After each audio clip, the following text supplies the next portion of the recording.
kokius metus taip vėl sugrįžau iš tą duonos kepimo kelionę ir galvoju, nu dabar jau tikrai nepaleisiu, nes visada buvo toks šeimos, tas kepimas šeimoje buvo, su mama mes visada kepdavom pyragus visokius ten. Man tai čia pagrindinis gal žavesys, kad iš tikrųjų minimalus kiekis ingredientų ir mes galim tokį kepalą išsikepti, tai miltai, vanduo ir druska, viskas, tai raugas dar papildomai.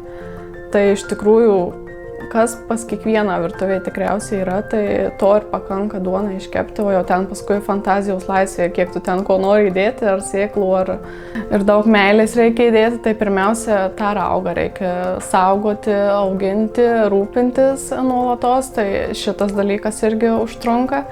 Paskui yra fermentacijos procesas pačios duonos tešlos, tai irgi trunka nuo kelių iki 14 valandų, tai realiai ta duona, taip sakykime, 2 dienas užtrunka, kad jinai atsirastų jau ant stalo.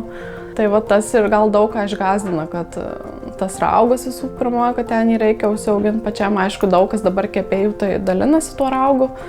Ir tas tešlos maišymas irgi turi tokių savų niuansų, ten svarbu ir temperatūra, ir glitimo formavimasis, kad ta duona iškiltų, įsipūstų. Ir paskui tai tas pats kepimas, tai duona kepama gali būti arba ketaus puode su dangčiu, arba ant akmens atviroj, tokioj kaitroj. Bet irgi svarbu, kad būtų garai, ten vienu žodžiu, visokių niuansų.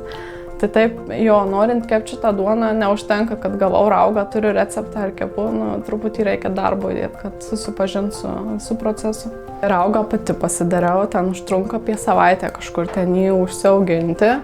Tai tas pirmas kepalėlis tikrai nebuvo ten toks instagraminis, bet man jis vis tiek buvo žiauriai gražus, tada aš ten jį prasipjojo, valgėme su sviestu, tai buvo tikrai skani duona.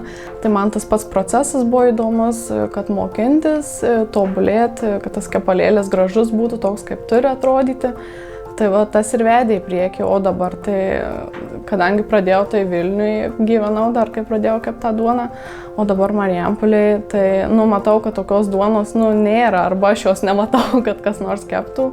Tai tokia motyvacija ir norisi dalinti su kitais, kad ir kiti paragautų ir sužinotų apie tą duoną daugiau. Tai pirmiausia, mano duona, žinoma, nukeliauja ant mūsų šeimos stalo. Dažniausiai kepu ne vieną kepalą ir ekonomiškiau, kaip sakant, nes 2 galiu iškepti vienu metu, tai antras visada kažkur kitur nukeliauja, jeigu ne į kamerą šaldymo. Tai, nežinau, draugam, kaimynam dovanoju. Tas duonos kepimas apskritai toks turi gilias tas tradicijas. Ir atrodo, čia mums gal mūsų kartai kažkoks naujas dalykas, bet iš tikrųjų tai jau ne vieną kartą tą raugo duoną žinau ir tos seneliais ir proseneliais jie kepdavo. Tai aš savo močiutėje vežiau tą duoną ir ne kartą vežiau ir sakė, daugiau be duonos neatvažiuok pas mane. Tai aš jai pasakoju irgi apie tą duoną, kaip apie kažkokį stebuklą, čia tokia su raugu, ten pasakoju apie tą raugą. Ir jinai sako, jo, žinau, aš irgi kepdavau, čia su raugu. Ir patiko ta duona ir sakė, geriausias desertas prie kavos, nieko daugiau jai nereikia. Sužavi tas išorinis vaizdas, kaip ten atrodo gražiai tie kepalėliai.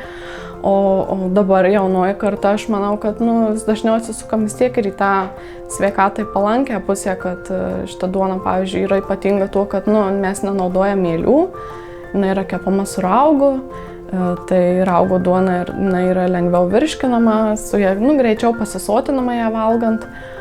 Ir dar svarbus dalykas, kad raugas prailgina galiojimo laiką duonos, tai jinai nepelyja, palyginus su tuo, su mielėm, kas yra kepama, tai turi tokį ilgesnį galiojimo laiką.